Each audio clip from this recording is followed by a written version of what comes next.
देशातल्या 12 ज्योतिर्लिंगांपैकी नाशिक जिल्ह्यातल्या त्र्यंबकचं त्र्यंबकेश्वर आणि पुणे जिल्ह्यातल्या भीमाशंकरचं देवस्थान म्हणजे निसर्ग संपन्न आणि पर्वत टेकड्यांनी वेढलेलं तीर्थक्षेत्र.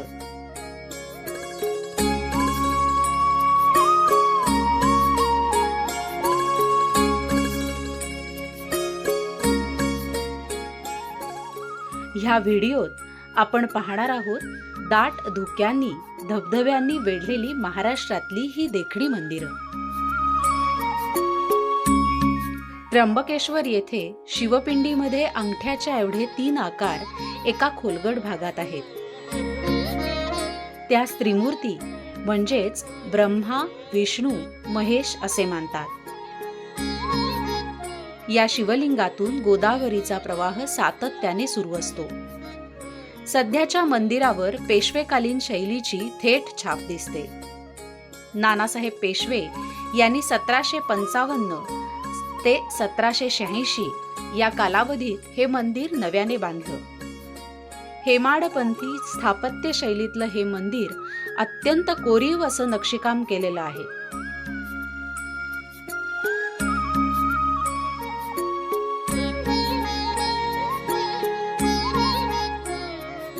हे मंदिर 30 एप्रिल 1941 रोजी महाराष्ट्रातलं राष्ट्रीय संरक्षित स्मारक म्हणून घोषित झालं.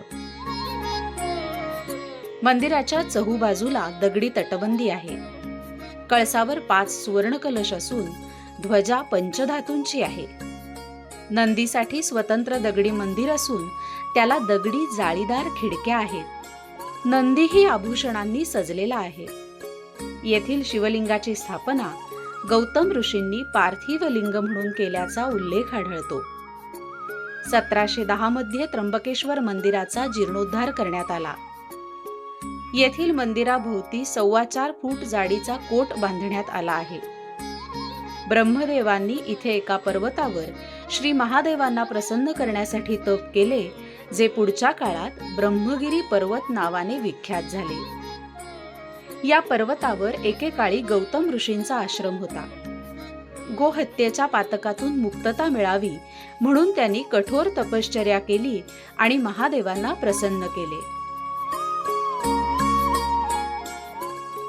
गौतम ऋषींच्या विनंतीवरून महादेव इथे त्रिमूर्ती होऊन ज्योतिर्लिंग स्वरूपात विराजमान झाले. तेव्हापासून हे स्थान त्र्यंबकेश्वर म्हणून ओळखले जाऊ लागले. त्र्यंबकेश्वरच्या मंदिरातील 200 वर्षांपूर्वीचा 6 किलो सुवर्ण पंचमुखी मुखवटा आहे. कुशावर्त तीर्थावर प्रत्येक सोमवारी अभिषेक करण्यासाठी हा मुखवटा पालखीतून नेला जातो. त्याशिवाय पेशवेकालीन रत्नजडीत असा मुकुटही आहे.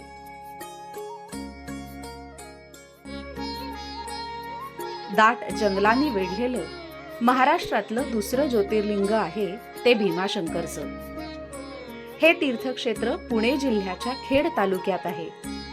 या ज्योतिर्लिंगामधून पश्चिमी महाराष्ट्रातील प्रमुख नद्यांपैकी एक असलेली भीमा नदी उगम पावते. भीमा नदीचे मूळ उगम ज्योतिर्लिंगात आहे, परंतु ती तिथून गुप्त होते आणि मंदिरापासून जंगलात साधारण 1.5 किलोमीटर पूर्वेला पुन्हा प्रकटते असं मानलं जातं. ही जागा गुप्त भीमाशंकर म्हणून ओळखली जाते.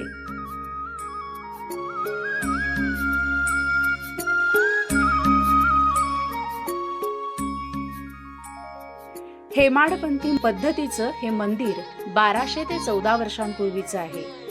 मंदिराच्या छतावर खांबावर सुंदर नक्षीकाम आहे. मंदिरावर दशावताराच्या रेखीव मूर्ती आहेत.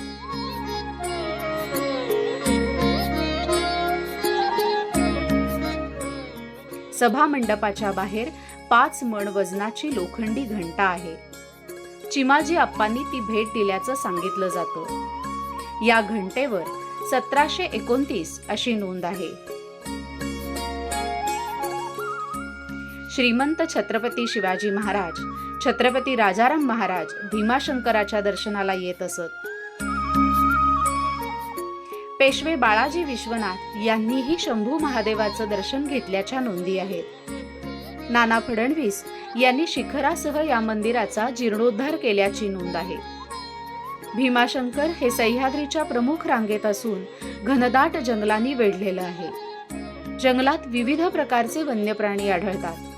मात्र सर्वात वैशिष्ट्यपूर्ण प्राणी म्हणजे शेकरू. शेकरू म्हणजे उडणारी खार. येथील शेकरू तांबूस रंगाची असून ती फक्त याच जंगलात आढळते. त्र्यंबकेश्वर आणि भीमाशंकर या 2 ज्योतिर्लिंगांच्या मंदिराभोवती निसर्गाचं कोंदण लाभलंय.